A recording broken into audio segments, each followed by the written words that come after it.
Okay, so immigration is really low on my list of things that I prioritize, and by low, I mean really, really low. It's simply not something that I care much about, and that's why you rarely see me discuss it. But because it's a hot topic, and people keep asking me about it, I'll do a video on immigration.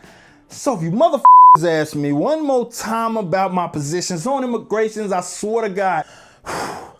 So I'm not gonna lie, I'm just fishing for views, as I'm not passionate about this subject, but I'll play along. First of all, let's start with the libertarian position, more specifically the anarcho-capitalist position. Many people wrongfully say that we adopt an open borders position, and that's simply false. Now that doesn't mean that we adopt a closed border position either. These ridiculously stupid false dichotomies need to stop. Now generally speaking, these borders are referring to lines that separate nations and states. And because the state is a criminal organization, people often say that these lines are just imaginary lines. No, the lines are there and they are enforced. You just feel as if they're illegitimate, and rightfully so. But if these borders are said to be illegitimate, then the open borders position is not a libertarian position, as no such border should exist for them to open or close. Functionally speaking, open borders just means that the state monopolizes the territory and then they ensure that people travel freely between the states. Now, it's not their right to make said decision in the first place, and by monopolizing it, they prevent complete and absolute rightful privatization. So, be it open or closed, the government is still using your taxpayer dollar to pay for the policy. And so as long as they're doing that, there will always be injustices on any sides of this. If there was an anarcho-capitalist model, all land would be privatized, or at the very least, it could be homestead if it has no previous owner. Therefore, your ability to move around will be entirely dependent on the property owner. Yes, for things like roads, this policy may be rather loose, but it'd still be for them to decide because they own the road. This is why no such right to travel or migrate actually exists, because your ability to do so is entirely dependent on the property owners between where you're at and your destination, unless you're dropping in via parachute or you're teleporting. And you certainly cannot drive through or walk through somebody's property just because it's a convenient route, unless the property owner allowed you to do so. Now, some people would say, well, Eric, you're just describing the open borders position. Bro, open borders is a position adopted by a multitude of different ideologies, and they don't even agree on the term. If you ask an ANCAP that claims his position is open borders, he may describe what I just did. If you ask a minarchist, he'll say that there should still be some sort of border control and vetting process for those that may be trying to enter in, because some may actually want to do harm. There may be terrorists, deadly diseases, and so forth. This is all done by the state, of course. And the modern Democrat has a similar position, only they don't actually mind funding the migration efforts with your taxpayer dollars. You can clearly see this approach in action if you just look at the refugee resettlement programs. Now, communists might also claim that they have the open borders position, but that's centered around the fact that they don't believe in private property in the first place. They're in support of syndicalism and the communal ownership of land, so nobody actually owns the land anywhere.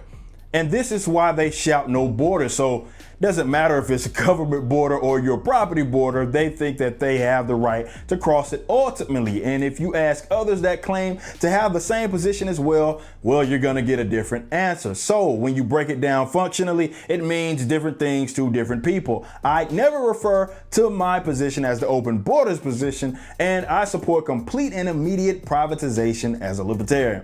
Now that that's out the way, let's talk about some of the main talking points going on right now with the recent outrage, and that's the separation of kids from their parents. You probably have heard all of the sob stories and the pearl clutching by now. Let me say this, just because kids are separated from their children doesn't mean that something is inherently wrong. As an example, if you rob somebody and you get detained for it because you were caught, you are separated from your family. Free society or non-free, the mere separation of a child does not mean that there's automatically a wrongdoing. It's not a measure. Never will be a measure. But I do get it. What you're basically saying is that it's especially wrongful because the only thing that they did wrong was cross the line that's currently monopolized by the state. They didn't murder anybody or rob anybody. Now, this goes back to the fact that there are injustices being done on either side of this, and that sucks. But it's not simply because they were separated that makes this wrong in principle. It's more about who is doing the separation and why. But there's a whole hell of a lot of kids being separated from their parents due to illegal immigration. Some parents are sending their kids across the border either by themselves or with total strangers. That is the separation of a family. And you'd probably say, well, they're just trying to better their lives, trying to better the lives of their kids. That still doesn't negate the separation, especially when you consider how much they're in danger when they go on this journey.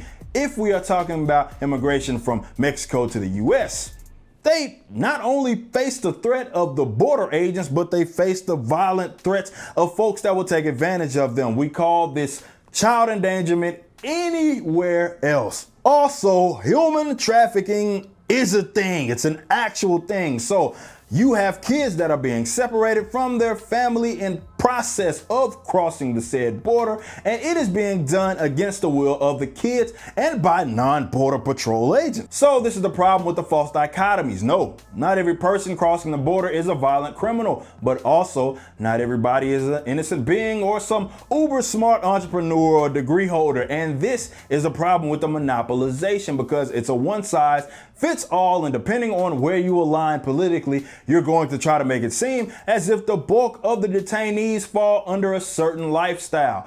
Democrats are doing this with the children. But the fact that a Democrat now cares about families is generally laughable when you consider the other policies they tend to adopt, which replaces the family with the state. Look at what the welfare state did to the black family. These idiots don't give a rat's ass about family. This just happens to be a new subject matter in which they can do their whole moral grandstand with. They'll find something new next week. Think about it.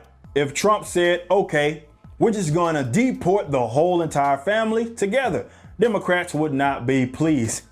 Look, man, quite often these fools live in these areas in which they see hardly any sort of demographic change, and they just come out of their little protected communities. They cry their little crocodile tears, and after their speeches, after their reporting, they go back to their communities, sometimes predominantly white communities. And check this out. Because they remain silent, when you bring up Obama's deportation numbers, they'll say, well, that doesn't make it right either. Man, I guess when you're that suave and you're half black, you can get away with a whole lot. Look, guys, immigration is a lot more complex than many make it, and it shouldn't be offensive to bring this up. It's okay to not have all the answers or to have the solutions, but that doesn't mean that you should completely ignore the disadvantages or the advantages when it comes to immigration. Aside from principle, immigration at a mass level is not inherently good. See what's going on in Europe with their whole migrant crisis, and you can't deny the statistics. And when government facilitates this at a level, at such a mass level, it becomes mass forced integration, which can absolutely send some cultures into shock, creating violent beef over scarce resources, which is neither good for the migrants or the non-migrants. And the states are often creating this arbitrary incentive to migrate in the first place with their corruptions and regulations.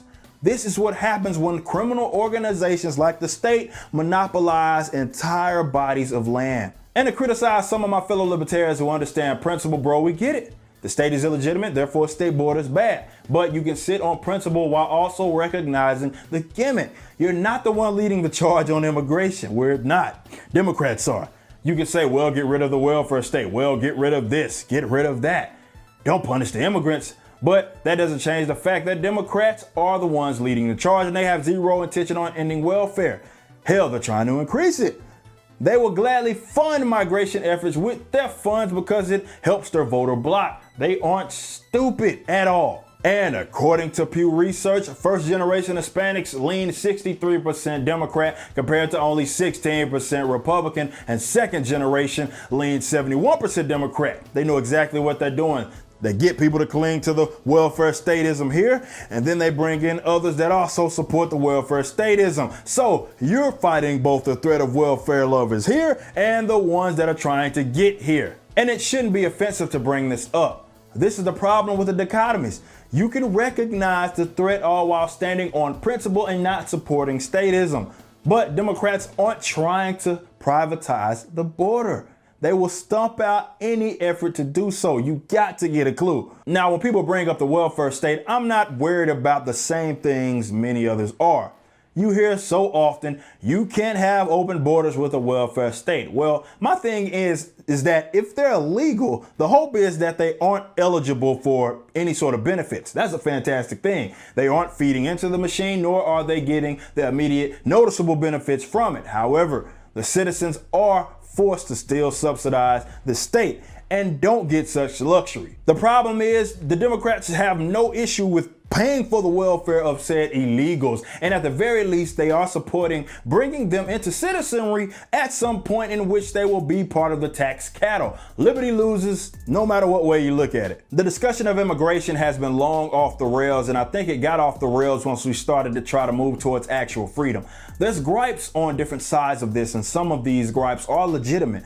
There's a recognizing of the injustices being done to some innocent, quality people that want to migrate into the U.S. to better their lives. And there's also injustices being done to people that are already in the U.S. as a result of the mass immigration. And both of these injustices are caused by the state's monopolization of the border, as we wouldn't have this issue in the first place had that not been the case. And though we recognize this ideal setup, that is the abolition of welfarism and privatizing all the land and the state relinquishing its territorial monopoly, that sounds easy. But culturally, we're not even close to there. We're far away from it. We're not even taking the right steps in the direction. So it's not going to be clean cut. And that sucks. That does suck. But principle shouldn't blind us from the reality. The state is doing what it does. Plus, there's culture, there's demographics. These are actual things. Property rights, these are actual things. And you don't have to compromise principles to acknowledge this. Now, there are some very passionate people on different sides of this argument, and I'm admittedly not one of them. However, I have lived in Texas all but 1 year of my life, including South Texas. And I know a bit of something about when it comes to crossing the border, or the type of folks that are crossing the border. You know, so when you're dealing with this sort of migration, not everybody is some innocent family just trying to live and make a better life. Likewise, I know that not every person is a child smuggling murderer that plans to leech off the state. Also, centrism on this issue is not the moral high ground by any means. Now, some folks do try to dumb it down, and some pretend as if it's as easy as the border agents not doing anything and liberty would win. Wouldn't that be fantastic?